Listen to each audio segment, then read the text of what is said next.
नमस्कार दोस्तों, स्वागत है आपका हमारे इस चैनल धूप धुन की आरती में।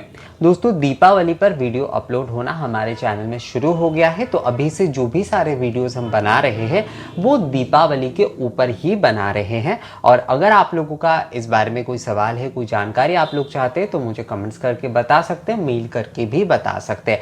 आज मैं जिस विषय पर आप लोगों से बात करने वाला हूँ दोस्तों, वो एक बहुत ही अहम विषय है। इसकी तैयारी करके रखना बहुत ज़रूरी होता है, क्योंकि दीपावली इसके बिना अधूरा है। अगर आप दीपावली की पूजा कर रहे हैं और ये कार्य ही अगर आप नहीं करते हैं तो आपका दीपावली का पूर्ण पूजा जो है वो पूर्ण नहीं होता है। दीपावली मतलब होता है दीपक।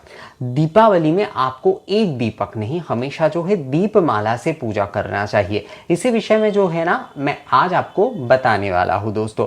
देखिए दोस्तों, दीपावली क्या होता है कि जब हम कई सारे दीपक जलाते हैं तो दीपक के उस जगमगाती चीज को जो है ना, मतलब जगमगाती जो रोशनी होते हैं दीपक के, वो जो एक के बाद एक दीपक हम सजाते उसे दीपावली कहते हैं। तो मूल विषय अगर आप देखेंगे तो दीपमालाएं होती है। तो अगर हम अपने घर को सजाने में जो है दीपमालाएं सजा रहे हैं तो हम अपनी पूजा में क्यों ना दीपमाला का इस्तेमाल करेंगे, क्योंकि कहा गया है कि दीपावली के रात्रि में जो भी कार्य होगा उसमें दीपमाला से भगवान की पूजन आरती करना चाहिए। तो दीपावली में आपको एक दीपक नहीं जलाना है, अर्थात भगवान के सामने आप चाहे दीप निवेदन करें, आप चाहे दीप आरती करने के लिए तो पंचदीपक चाहिए ही होता है। कई लोगों के पास नहीं होता है तो वो एक दीपक से करते हैं, पर मैं आपको कहूँगा दोस्तों, आप दीपावली के पूजन कर रहे हैं तो आपको पंचदीपक कम से कम एक जो है वो खरीद कर लेना चाहिए। पीतल का आप खरीद लीजिए, धनतेरस के दिन ही आप खरीद लीजिए, कम से कम आरती के लिए एक पंचदीपक तो आप खरीद ही लीजिए। बाकी जो भी सारे निवेदन के दीपक है वो आप मिट्टी का इस्तेमाल कर सकते हैं। यानी 5 मिट्टी का दीपक आप जो है एक थाली में आपने सजा दिए, वो आपने निवेदन कर दिए। अगर आपको जो है नहीं मिल पा रहा है पीतल का पंचदीपक, वैसे तो मिल जाना चाहिए, आजकल ऑनलाइन मिलता है, बाजार में मिलता है, और जो ग्रामीण क्षेत्र में रहते हैं वहाँ पर भी जो है दीपावली के पहले पहले तो मिल ही जाना चाहिए। अगर आपको नहीं मिलता है तो जो आपको मिट्टी के पंचदीपक मिलते हैं, मिट्टी के भी पंचदीपक मिलते हैं, उससे भी आप आरती कर सकते हैं, या फिर 5 दीपक जो है उसे आप थाली में सजाकर उससे भी आप आरती कर सकते हैं। मूल विषय यही है कि आपको जो भी आरती कार्य, पूजा कार्य जो भी आपको करना है दीपावली पर वो आपको दीपमाला से करना है, आपको एक दीपक से नहीं करना है कोई भी कार्य। आरती में कई लोग मैं देखता हूँ कि वो एक दीपक इस्तेमाल करके आरती करते, तो मैं कहूँगा दोस्तों आप ऐसा मत करिए। दीपावली का पूर्ण फल अगर आप चाहते हैं, दीपावली लक्ष्मी पूजन का, तो आपको हमेशा दीपमाला से ही पूजा करना चाहिए। आप 5 दीपमाला इस्तेमाल कर सकते, 7 दीपमाला इस्तेमाल कर सकते, 11 दीपमाला जलाकर भी पूजा कर सकते हैं। पर विषय जो है वहाँ पर ये ज़रूरी है कि आप जो भी पूजा की जो भी विधि करें दीप से, उसमें दीपमाला होना चाहिए, उसमें एक दीपक नहीं होना चाहिए, यानी कि दीप नहीं दीपमाला होना चाहिए। ये विषय बहुत ज़रूरी है।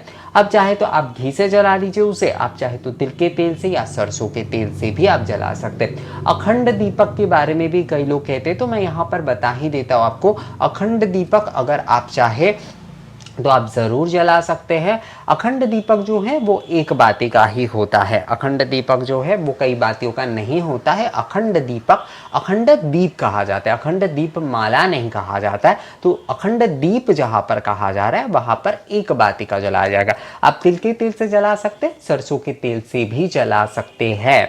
कई लोगों का ये सवाल होता है कि क्या सरसों के तेल से जलाया जा सकता है? हाँ, बिल्कुल जलाया जा सकता है। मैंने ऑलरेडी एक वीडियो बनाया है जिसमें मैंने जो है इस विषय को क्लियर किया है कि जो घी के जो वो दीपक होते हैं वो पॉजिटिविटी को बढ़ाता है, और तेल के जो दीपक होते हैं वो नेगेटिविटी को दूर करता है। तो मूल रूप से देखा जाए तो विषय एक ही है कि नेगेटिव चीज़ों को दूर करना।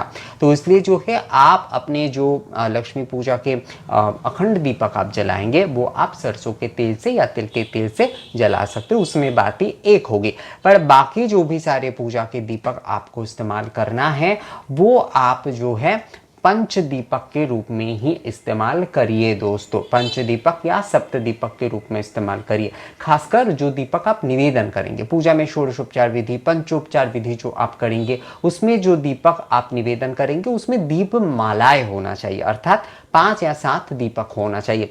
कई लोग 3 दीपक भी वैसे इस्तेमाल करते हैं, पर मेरा मानना है कि अगर हम 3 दीपक इस्तेमाल कर पा रहे तो 5 दीपक क्यों नहीं।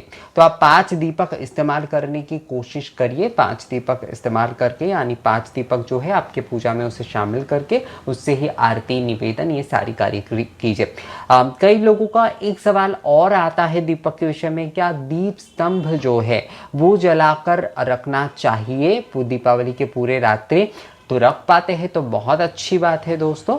और दीप स्तंभ जो है वो पूजा के मतलब जब आप पूजा में बैठ रहे हैं तभी आप जलाकर रखिए। कम से कम 12 बजे तक आप जलाकर रख सकते हैं। दीप स्तंभ ना दोनों तरफ लगता है, तो कई लोग इसमें चौमुखी दीपक रखते हैं, कई लोग इसमें एक दीपक रखते हैं। तो इसमें ठीक है, क्योंकि आप दोनों तरफ दीप स्तंभ रख रहे हैं तो उसमें एक एक दीपक आप रख सकते हैं। उसमें आपको आप अगर चौमुखी दीपक नहीं भी रखते हैं तो उसमें समस्या नहीं है। पर मेरा यहाँ पर कहने का जो विषय है वो विषय ये है कि आप निवेदन जो करेंगे, मतलब षोडश विधि में, पंचोपचार विधि में आप भगवान को जो दीप निवेदन करेंगे, चाहे वो आरती के हो, चाहे वो पूजा के हो, दीपमाला जैसे अलग से 28 या 11 दीपमाला, 18 दीपमाला, कई लोग तो 108 दीपमाला भी जो है वो निवेदन करते हैं।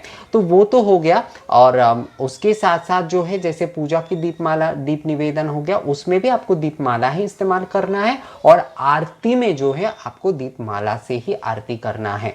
दीपावली में कभी भी ये गलती नहीं करना चाहिए कि एक दीपक से आरती करना।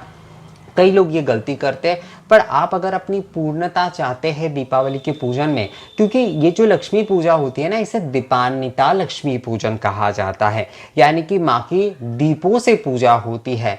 दीप रूप में, एक प्रकार से माँ की रोशनी के रूप में, ज्योति के रूप में, दीप में विद्यमान जो ज्योति होती है उस रूप में माँ की पूजा होती है, उसके माध्यम से। इसलिए लक्ष्मी पूजन करना बहुत ज़रूरी होता है दीपावली पर। तो इसलिए आपको दीप मालाओं से पूजा करना चाहिए। माँ के स्वागत, माँ की आरती, माँ की पूजा जो है आप दीप माला से करिए इस दिन। एक दीपक नहीं, बल्कि आपको दीप माला के इस्तेमाल करके ही माँ लक्ष्मी के पूजन करना चाहिए। तो दोस्तों यही था विषय हमारे इस वीडियो का। इस विषय में आप लोग अगर कुछ पालन करते हैं, अर्थात आपके परिवार के कोई विशेष नियम है, तो वो भी आप मुझे बता सकते हैं कमेंट्स करके। और अगर इस बारे में आप लोगों का और कोई राय है और कोई सुझाव है, या फिर इस बारे में आप अपना कुछ और शेयर करना चाहते हैं, तो वो भी मुझे कमेंट्स करके या मेल करके बता सकते हैं। वीडियो अगर अच्छा लगा है तो इसे लाइक और शेयर ज़रूर कर दीजिएगा। मिलेंगे आपसे अगली वीडियो में नए जानकारी के साथ। तब तक के लिए नमस्कार।